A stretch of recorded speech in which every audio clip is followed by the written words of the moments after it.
हरतालिका व्रत कथा शिव जी ने ही माँ पार्वती को सुनाई थी। शिव भगवान ने इस कथा में माँ पार्वती को उनका पिछला जन्म याद दिलाया था।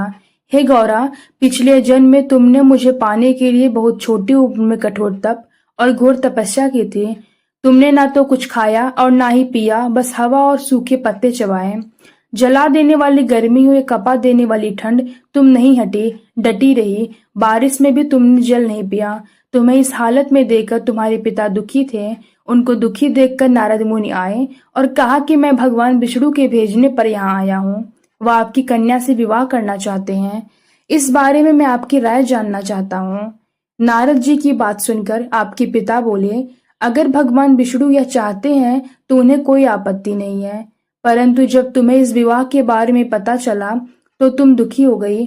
तुम्हारी एक सहेली ने तुम्हारे दुख का कारण पूछा तो तुमने कहा कि मैंने सच्चे मन से भगवान शिव का व्रत किया है, किंतु मेरे पिता ने मेरा विवाह विष्णु जी के साथ तय कर दिया है।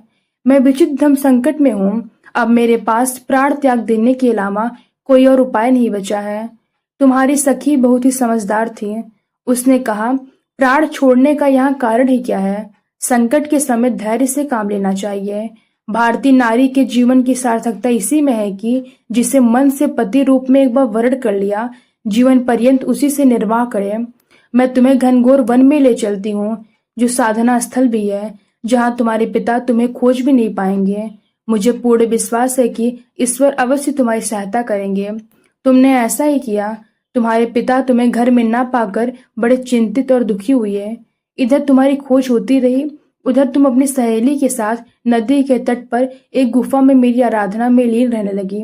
तुमने रेत के शिवलिंग का निर्माण किया। तुम्हारी इस कठोर तपस्या के प्रभाव से मेरा आसन हिल उठा और मैं शीघ्र तुम्हारे पास पहुंचा।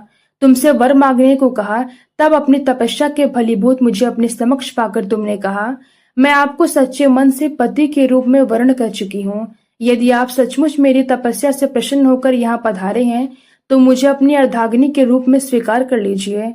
तब तथास्तु कहकर मैं कैलाश पर्वत पर लौट गया। उसी समय गिरिराज अपने बंधु बांधवों के साथ तुम्हें खोजते हुए वहां पहुंचे। तुमने सारा वृत्तांत बताया और कहा कि मैं घर तभी जाऊंगी अगर आप महादेव से मेरा विवाह करेंगे। तुम्हारे पिता मान गए और उन्होंने हमारा विवाह कराया। इस व्रत का महत्व यह है कि मैं इस व्रत को पूर्ण निष्ठा से करने वाली प्रत्येक स्त्री को मनवांछित फल देता हूँ। इस पूरे प्रकरण में तुम्हारी सखी ने तुम्हारा हरण किया था, इसलिए इस व्रत का नाम हरतालिका व्रत हो गया।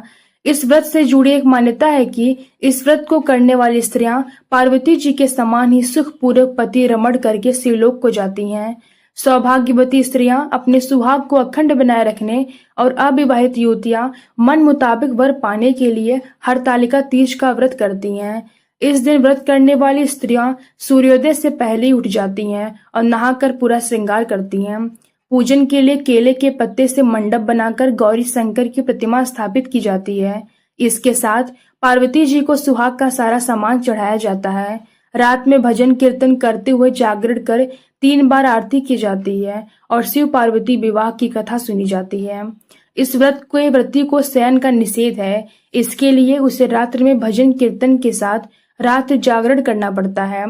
प्रातः काल स्नान के पश्चात श्रद्धा एवं भक्ति पूर्वक किसी सुपात्र सुहागिन महिला को श्रृंगार सामग्री, वस्त्र, खाद्य सामग्री, फल, मिष्ठान एवं यथाशक्ति आभूषण का दान करना चाहिए। रेत के शिवलिंग बनाए हैं तो उनका जलाशय में विसर्जन किया जाता है और खीरा खाकर व्रत को संपन्न किया जाता है।